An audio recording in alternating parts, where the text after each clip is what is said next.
Hello students, आज हम कर रहे हैं मेमोरी यानी स्टोरेज डिवाइसेस। ठीक है, इस चैप्टर के अंदर सेकंड लेसन के अंदर हम पढ़ेंगे मेमोरी के बारे में। मेमोरी क्या होती है, टाइप्स ऑफ मेमोरी, मेमोरी के टाइप्स क्या होते हैं, प्राइमरी मेमोरी और सेकेंडरी मेमोरीज क्या होती हैं, इन सभी के बारे में आज हम पढ़ेंगे। ठीक है, तो hello children, do we all have memory? क्या हम सभी के पास मेमोरी है, स्टोरेज कैपेसिटी है? If yes, can you tell which type of memory we have? क्या आप बता, यदि आपके पास मेमोरी है, दिमाग है, तो क्या आप बता सकते हैं कि जो मेमोरी है वो किस तरह की मेमोरी है हमारे पास?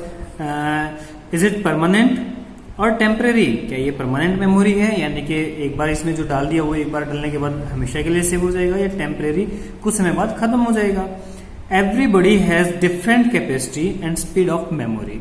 ठीक है जी, प्रत्येक व्यक्ति के पास क्या होती है, अलग अलग कैपेसिटी होती है, स्पीड होती है उसको याद करने की, लर्न करने की। अभी हम इस चैप्टर के अंदर उसी चीज के बारे में बात करेंगे। Let's talk about computers memory. Before this I will tell you what memory is. ठीक है जी, तो हम मेमोरी होती क्या है इसके बारे में बता देते हैं, बाद में आगे पढ़ेंगे। तो अबाउट मेमोरी, तो memory can be defined as the storage area. तो मेमोरी किस तरीके से डिफाइन की जाएगी?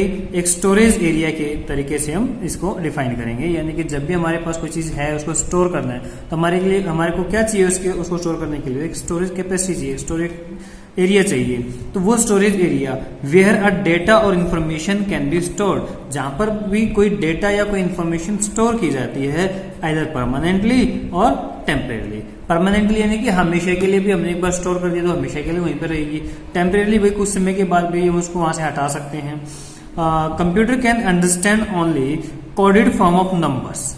कंप्यूटर जो है केवल कोडेड फॉर्म समझता है, किसकी? नंबर्स की, लेटर्स की, words etcetera, which is called as binary number concept, जो कि बाइनरी नंबर कंसेप्ट के रूप में जाने जाते हैं। These codes are done by using only 0 and 1.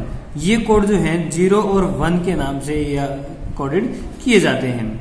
As human memory is composed of cells, जो जिस तरीके से भी इंसान की मेमोरी सेल्स के रूप में कंपोज की जाती है, एज न्यूरॉन्स के रूप में, इसी तरीके से कंप्यूटर मेमोरी भी मेड अप ऑफ सेल्स, ये भी सेल्स की बनी होती है।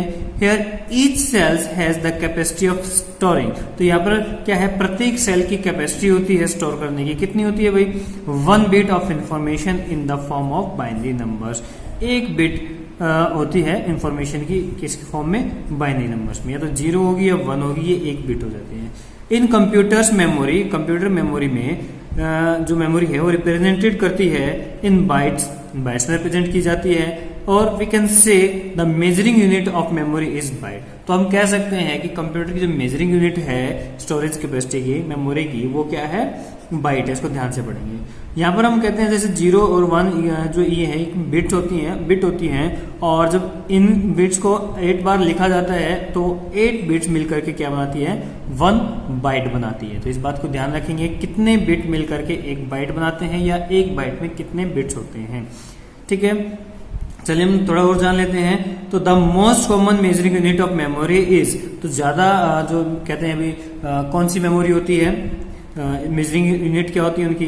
तो केबी यानी किलोबाइट, मेगाबाइट, एमबी जिसमें हमारी फोटोज वगैरह होती हैं, और जीबी यानी कि गीगाबाइट जो कि मूवी वगैरह कंटेन होती है। अब इनकी कैपेसिटी कितनी कितनी है? 1 केबी बराबर होती है भैया 1024 बाइट्स के, 1 MB बराबर होते हैं 1024 KB के, और 1 GB बराबर होती है 1024 MB की। इससे ऊपर भी होती है, जैसे TB होती है या PT होती है, इसके ऊपर भी होती है मेमोरी, लेकिन अभी हमारे लिए इतना ही काफी, इसको हम पढ़ लेते हैं। अब आता है बात टाइप्स ऑफ मेमोरी। हमने पढ़ा अबाउट मेमोरी के बारे में। टाइप्स ऑफ मेमोरी हम पढ़ लेते हैं। तो the memory of a computer can be divide into 2 categories. तो कंप्यूटर की मेमोरी जो है वो 2 कैटेगरीज में डिवाइड की गई है, दैट इज प्राइमरी और इंटरनल मेमोरी, एंड सेकेंडरी और एक्सटर्नल मेमोरी। यानी कि जो प्राइमरी मेमोरी होती है वो इंटरनल मेमोरी होती है, जो कंप्यूटर के अंदर सीपीयू बॉक्स के अंदर सेट की जाती है। और सेकेंडरी मेमोरी क्या होती है? वो एक्सटर्नल मेमोरी होती है, यानी जो कंप्यूटर के बाहर रह करके काम करती है। चलिए अब आगे पढ़ते हैं, प्राइमरी मेमोरी क्या होती है। तो यहां पर है हमारा primary memory. It is use to hold the information processed और instructions for processing the data यानी प्रोग्राम। ठीक है जी। तो क्या कहता है जो ये प्राइमरी मेमोरी होती है वो क्या करती है, होल्ड करती है इंफॉर्मेशन को। जैसे हम डायरेक्टली कंप्यूटर को इंफॉर्मेशन देते हैं तो सीधा सीधा कीबोर्ड और माउस के माध्यम से, तो जो भी इंस्ट्रक्शंस या डेटा उसको दिया गया है वो सीधा सीधा कहाँ जाएगा, वो जाएगा प्रोसेसिंग के लिए प्राइमरी मेमोरी में। अब प्राइमरी मेमोरी के भी दो टाइप्स होते हैं, कौन कौन से होते हैं, एक तो रैम होती है, एक रोम होती है। तो रैम क्या होती है इसके बारे में जानते हैं। तो रैम होती है हमारी रैंडम एक्सेस मेमोरी होती है, रैंडम एक्सेस मेमोरी होती है। It stands for random access memory. It is, तो इसकी फुल फॉर्म होगी रैंडम एक्सेस मेमोरी। और क्या कहता है, इट इज टेम्परेरी मेमोरी भी ऑफ कंप्यूटर। कंप्यूटर की टेम्परेरी मेमोरी होती है जिसके अंदर क्या होता है, डेटा थोड़े समय के लिए स्टोर होता है। फ्रॉम विच इंफॉर्मेशन और data can be read and return, जिसके अंदर हम डेटा को क्या कर सकते हैं, रीड कर सकते हैं और राइट कर सकते हैं। This information stored in RAM is lost. जो इंफॉर्मेशन रैम के अंदर स्टोर होती है इज लॉस्ट, लॉस्ट यानी कि खत्म हो जाती है। कब खत्म हो जाएगी, when the computer is in switched off. जब कंप्यूटर जो है बंद हो जाएगा तो ये जो मेमोरी होती है रैम वो क्या हो जाएगी, ब्लैंक हो जाएगी, खाली हो जाएगी। It is the main memory and also called read and write memory. ये क्या होती है, मेन मेमोरी में काउंट होती है कंप्यूटर के, और क्या होती है, रीड एंड राइट मेमोरी होती है, यानी इसको पढ़ा भी जा सकता है और इसमें राइट भी किया जा सकता है। नेक्स्ट ऑप्शन आता है हमारा रोम। क्या आता है, रोम। रोम क्या होता है, रीड ओनली मेमोरी, जिसको हम केवल रीड कर सकते हैं, कोई चेंज नहीं कर सकते, वो हमारी रीड ओनली मेमोरी होती है। It stands for read only memory. neither the stored information can be changed nor any fresh information can be written in the ROM। तो भैया इसके अंदर क्या है, ना तो इसके अंदर कोई इन्फॉर्मेशन चेंज की जा सकती जो कि इसके अंदर ऑलरेडी स्टोर है, और ना ही कोई फ्रेश, यानी कोई अगर हम चाहते हैं भी कंप्यूटर हमारा रनिंग कंडीशन में है और इसके अंदर और नई इन्फॉर्मेशन इसके अंदर ऐड कर दें तो वो भी हम इसके अंदर राइट नहीं कर सकते। द इंफॉर्मेशन यानी data can only be read. इसके अंदर जो डेटा होता है केवल रीड किया जा सकता है, पढ़ा जा सकता है और चेंज नहीं किया जा सकता। The data can not be lost और deleted when we switch off the computer. जो डेटा होता है वो कंप्यूटर के अंदर जो रोम के अंदर जो डेटा होता है, कंप्यूटर चाहे आपका बंद हो या चालू कंडीशन में हो, कभी भी लॉस्ट नहीं होता है या डिलीट नहीं होता, ना तो वो खत्म होता है और ना डिलीट होता है। ठीक है। अब प्रैक्टिकल वर्क के लिए आ गया cross the odd one out. इनमें से क्रॉस करना है जो गलत होगा। ठीक है। सीपीयू है, मतलब 4 ऑप्शन आपको दिए गए हैं, 1 2 3 4, CPU, pen drive, hard disk and CD रोम।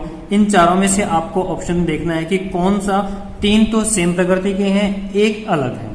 ठीक है। जो अलग है उसके ऊपर आपने टिक करना है। ये सीपीयू है, पेन ड्राइव है, हार्ड डिस्क है, सीडी रोम है, तो इसको आपने अंडर सर्कल करके कमेंट में इसका आंसर भी देना है। ठीक है। नेक्स्ट ऑप्शन आता है हमारा सेकेंडरी मेमोरी। क्या आता है, secondary memory. To overcome the limitation of RAM. RAM की लिमिटेशन को देखते हुए सेकेंडरी मेमोरी इज यूज। वो एक लिमिटेड एरिया उसके अंदर होता है और उसकी स्टोरेज कैपेसिटी भी बहुत कम होती है, स्टोर भी टेम्परेरी करता है, इसीलिए उसके बिहाफ में भाई ताकि हमारा जो डेटा है वो परमानेंटली स्टोर हो जाए, तो उसके लिए हम क्या करते हैं, सेकेंडरी स्टोरेज का या सेकेंडरी मेमोरी का यूज करते हैं।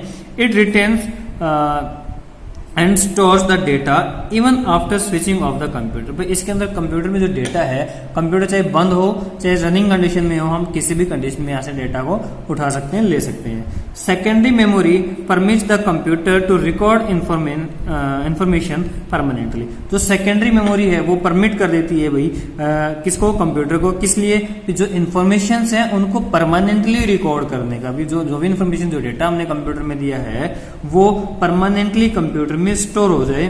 It also help in transferring data और programs from one computer to another. और साथ में भी हमारी किस चीज में हेल्प करता है, ये हेल्प करता है कि डेटा को ट्रांसफर करने में। कहाँ ट्रांसफर करने में, from one computer to another. किसी एक कंप्यूटर से दूसरे कंप्यूटर में आप डेटा लेकर के जाना चाहते हैं तो आप किसका यूज करेंगे, सेकेंडरी मेमोरी में डेटा स्टोर कर सकते हैं। The different type of secondary memory are. भी अब सेकेंडरी मेमोरी जो होती है वो अलग अलग टाइप की होती हैं, जैसे हार्ड डिस्क होती है जो परमानेंटली कंप्यूटर के अंदर सेट रहती है, सीपीयू बॉक्स के अंदर सेट होती है। तो अगर हम बात करें हार्ड डिस्क की, तो हार्ड डिस्क एक ऐसा स्टोरेज डिवाइस है, सेकेंडरी स्टोरेज डिवाइस, जो एक्सटर्नल होता है लेकिन कंप्यूटर के इनसाइड यूज किया जाता है, तो इसीलिए इसको सेकेंडरी स्टोरेज इंटरनल डिवाइस भी बोलते हैं। नेक्स्ट आपका फ्लॉपी डिस्क है, दूसरा है पेन ड्राइव, तीसरा पेन ड्राइव और चौथा है सीडी रोम और डीवीडी। और भी होते हैं लेकिन यहाँ पर हमारे को ये ऑप्शन दिए गए, हम इनके बारे में पढ़ेंगे कि हमारे स्टोरेज डिवाइस होते हैं। ठीक है बेटा, तो इनको हम ध्यान से पढ़ेंगे, समझेंगे।